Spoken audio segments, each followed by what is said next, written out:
Niger के डोसो में हुए आतंकी हमले में 2 भारतीयों की जान गई और एक भारतीय को जो है आतंकियों द्वारा अगवा कर लिया गया। अगवा किए गए भारतीय जम्मू के रामबन ज़िले के रहने वाले हैं। उनका नाम रंजीत सिंह है। परिवारजन जो हैं वो केंद्र सरकार से अपील कर रहे हैं कि रंजीत को वापस लाने के लिए केंद्र सरकार जो है वो कदम उठाए। We are in the Chakki Kund, will try to speak to the family members as well. We have father of Ranjit Singh with us. आपका नाम? मुझे ये बताइए, हुआ क्या था? हुआ था कंपनी के साथ है सर। कंपनी ने वीज़ा बनाकर विदेश में भेजा था। वो 15 तारीख को हमें यहाँ कॉल की थी, उसके बाद कोई पता नहीं। तो आज तकरीबन हफ्ते से ज़्यादा, तकरीबन हफ्ता हो गया है। हफ्ता हो गया, कोई गौर नहीं है। कोई कुछ बताया कंपनी वालों ने क्या हुआ? कुछ नहीं। बाकी जगहों से क्या पता चला?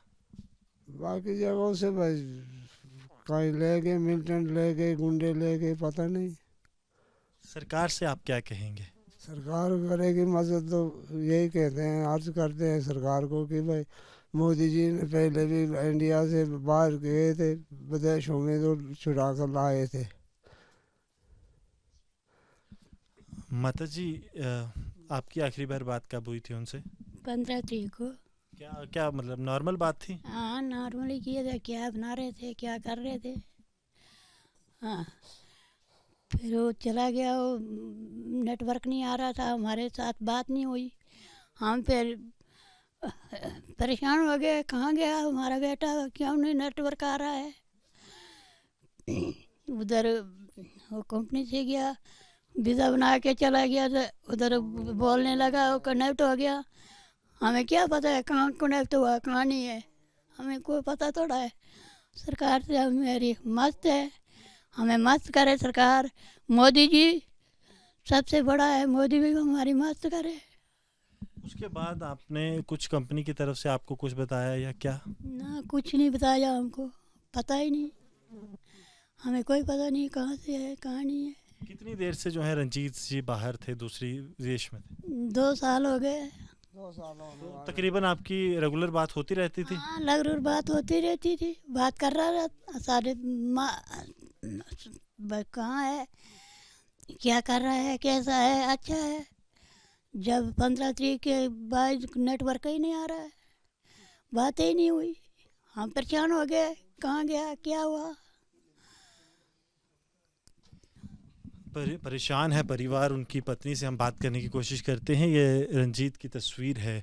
आपको बता दें कि तकरीबन 2 साल से जो हैं वो नाइजीरिया, उसके साथ साथ नाइजर और तमाम जो कंट्रीज़ हैं अफ्रीका की, वहाँ पर कार्यरत थे। एक ट्रांसरेल ट्रांसमिशन करके कंपनी है जिसमें वो कार्यरत थे और वहीं से जो है वो लगातार as a senior security officer के तौर पर तैनात थे। उनकी पत्नी शीला हमारे साथ मौजूद हैं। मैडम, हुआ क्या था एग्जैक्टली 15 तारीख को? कितने बजे तक आप टच में थे और उसके बाद क्या हुआ? सर 15 तारीख को ऐसे हमारा टाइमिंग इशू रहता है, तो दिन के 2:46 पे मेरी लास्ट बात हुई है। जैसे हम रोज़ बात करते थे वैसे ही बात हुई। कोई ऐसी कोई घटना की कोई भी मतलब हमें इन्फॉर्मेशन नहीं थी और मेरी नॉर्मल बात हुई है, वीडियो कॉल हुई थी व्हाट्सएप पे। उसके बाद से यहाँ के रात के टाइम में जब मैं उनको कॉल करने की कोशिश करने लगी तो वो आउट ऑफ रीच आने लगे। तो मैं इतना परेशान नहीं हुई क्योंकि वहाँ नेटवर्क इशू रहता था। लेकिन 16 जुलाई स्टार्ट मॉर्निंग से ही मैं जब उनको कॉल करने की कोशिश करने लगी तो वो आउट ऑफ रीच आने लगे। तब मुझे कंसर्न हुआ कि कहाँ है, क्या है। वैसे ही न्यूज़ आ गई, पता लग गया कि वहाँ पे जिस साइड पे वो काम कर रहे थे वहाँ कोई टेररिस्ट अटैक हुआ है। और टेररिस्ट कंपनी ने मुझे बताया कि सब अपनी जान बचाने के लिए भागे हैं और जो मेरे हस्बैंड हैं वो भी इधर उधर भाग गए हैं। बस ये इन्फॉर्मेशन मुझे 16 जुलाई को मिली है। उसके बाद मुझे कोई इन्फॉर्मेशन नहीं। आज मुझे पूरा 1 हफ़्ता हो गया है उनसे बात करने को, परिवार को उनसे बात करने को। फिर मुझे पता चला कि उन्हें होस्टेज बना दिया गया है। जब ऑफिशियली नाइजर की एम्बेसी ने प्रेस रिलीज़ किया तो पता लगा कि उन्हें उठा के ले गए हैं। तो मेरी भारत सरकार से, मेरी विदेश मंत्रालय से, गृह मंत्रालय से, डॉक्टर जितेंद्र जी से, सभी से ये अपील है कि मेरे हस्बैंड को सेफली घर लाया जाए। इन बुज़ुर्ग माता पिता की ओर देखा जाए, मेरे छोटे छोटे बच्चे हैं उनकी ओर देखा जाए। मुझे पता है भारत सरकार सक्षम है, पहले भी बहुत सारे विदेशों में ऐसे चीज़ें हुई हैं और भारत सरकार ने सेफली सबको लाया है। मेरी सभी से यही विनम्र निवेदन है, भारत सरकार से, गृह मंत्रालय से, विदेश मंत्रालय से, कि मेरे पति को, जिनका नाम रंजीत सिंह है, जो काम कर रहे थे नाइजर में और ट्रांसमिशन लाइन में काम कर रहे थे, उन्हें सेफली घर लाया जाए। मैडम, इस दौरान जो है कंपनी की तरफ से आपको जो है जानकारी पूर्ण तौर पर नहीं दी गई कि मतलब अभी तक आपको क्लैरिटी नहीं है, इंडियन एम्बेसी की तरफ से आया?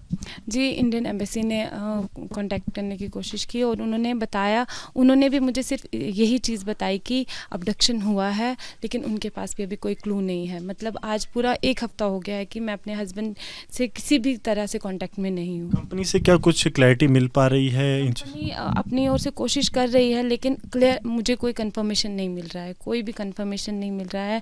उनके हायर ऑफिशियल से मैं कांटेक्ट करने की कोशिश करती हूँ, लेकिन जब मैं यहाँ से करती हूँ तभी वो रिप्लाई करने का सोचते हैं, ऐसे वहाँ से मुझे कोई पॉजिटिव रिस्पांस नहीं मिल रहा है। स्थानीय प्रशासन से भी आपकी जो है आपने मुलाकात की है, क्या कहा जा रहा है? नहीं, स्थानीय प्रशासन में मैं अपने डिस्ट्रिक्ट ऑफिसर डीसी सर के पास गई थी, उनसे मुझे पॉजिटिव रिस्पांस मिला।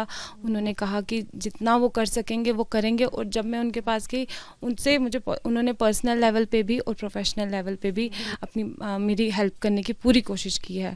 बाकी जो मेरा कंसर्न पुलिस स्टेशन है, उन्होंने तो नकार दिया, कहा ये केस ही बाहर का है, ये हमारी जुरिडिक्शन में ही नहीं है।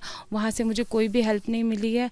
इस समय पूरा गाँव परेशान है, मेरा पूरा गाँव मेरे साथ खड़ा है, मेरे माता पिता के साथ खड़ा है, लेकिन मैं भारत सरकार से निवेदन कर रही हूँ कि रंजीत जी को सेफली घर लाया जाए, सुरक्षित घर लाया जाए।